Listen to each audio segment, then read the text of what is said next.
What's going on, guys? Big Mike, D717 Outlaw. We are back with another video here on the Busa, but this one, I kind of need you guys' help. I'm just looking over the bike, doing a couple things, making sure that it's good to go. We're going to try and head to the track next weekend. Unfortunately, Beaver Springs is closed this weekend. Cecil County is doing like a mixed test and tune deal today.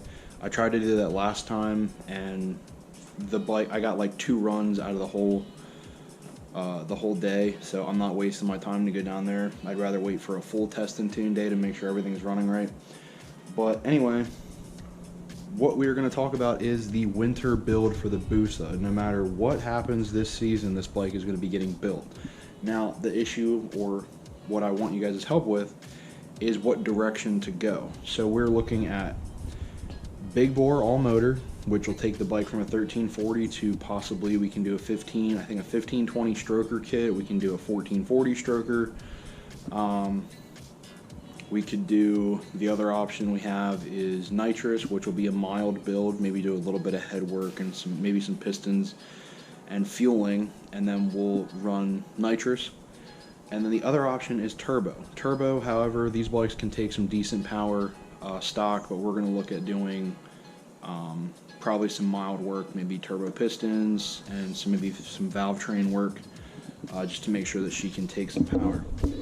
But the thing is, I talked with 2 different shops about what I should look for. So the big thing is, and the reason I haven't jumped the gun on anything yet, is I want to retain streetability. I want to be able to go hit the drag strip with no problems. Have plenty of power to do that. I'm hoping, like, this bike, I'm just hoping hits 8s in its lifetime. It should be 8s personally, but I'm a big rider. Power to weight ratio is really killing me right now. But going from that, I want to get into roll racing a little bit more. I found a few events around here that are starting to open up to motorcycles, and I want to wait until I want to have the bike ready, so whenever they fully open up to bikes, we can just go out and honestly hurt some feelings. I really want to run some big horsepower cars and just see what the bike does. I mean, being a bigger guy can hopefully keep the bike planted a bit more, but we're going to need a lot of power to do so. So we have big bore, nitrous, turbo. All have their pros and cons. Big bore, I love the fact that yes, you can get a lot of power. All motor, perfect. But you run into cooling issues because you bore out the motor so much. I don't want to do that because that's going to hurt shootability if I decide, like, oh, on a 90-degree day I'm going to go on a bike ride and go cruising and stuff like that. I don't want to have to worry about the bike overheating. Nitrous, streetability is great. Going to the track and running is great, but the other part is having to constantly fill a bottle, make sure that it has nitrous all the time. And me personally, nitrous is a way to go. It's cheap horsepower. But knowing my luck, if we spray it wrong, it'll detonate the motor, and I really don't feel like paying a couple grand to put a new motor in this bike, because it only has like 14,000 miles on it to begin with for being 8 years old, which is pretty good. But the other option then is turbo. So turbo, I have all the power all the time. Streetability isn't affected that much. Well, it really isn't at all. I mean, besides fuel economy will be down a little bit. But I'll have the power for the track. I'll have the power to go do roll racing. And it's just there. But the issue that I'm having, or at least the bigger issue, is the money factor. Turbo kits are insanely expensive depending on what you go with, and versus a nitrous setup, which could be $600 for a nitrous setup with like a 2 to 3 pound bottle, and that's usually pretty good.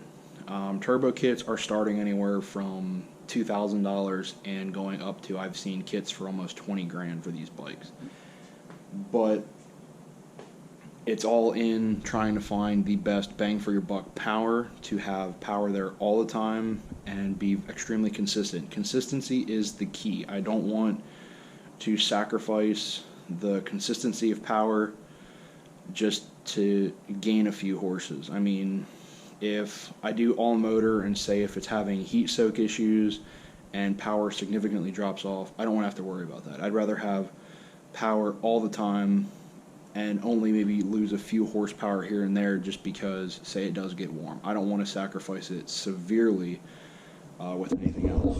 But that's pretty much it. I mean, over winter, I don't think the bike's going to see anything super cosmetically. The bike's been phenomenal since. The Evil SwingArms been great. We just got the new sprockets, which we have to go test.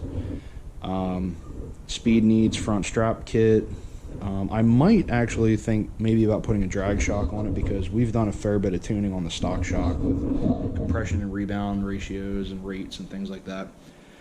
But yeah, I mean, if you guys can help me out, I really do want to see what you guys think. I'm going to go over on the Facebook page, so be sure to go check out the 717 Outlaw on Facebook. I'm going to put a poll. Cast your votes, drop your comments down below. Let me know what you guys think. Should we do big bore, all motor? Yeah, big bore, all motor, nitrous, or just go all out and do a crazy turbo build. Well, not crazy. It's going to be a pretty mild turbo build, but still, we're looking at damn near 300 horsepower out of a bike that only weighs 500 pounds. So go drop those comments down below. Go take the poll. I'm going to go ahead and post that right after this video. And yeah, just let me know what you guys think. I really want to get this build started and try and get some parts in, so that way right when the season ends, we can just jump into it, get the bike built, get it tuned, get it ready for next year. So yeah, drop those comments down below. As always, if you like the video, give it a thumbs up. If you want anything more about the bike, check the description down below. Check out the companies that I use to get all of my parts. And yeah, don't forget to subscribe. All right, guys, I'll see you on the next one. Remember, ride safe, ride smart, always wear a helmet. See ya.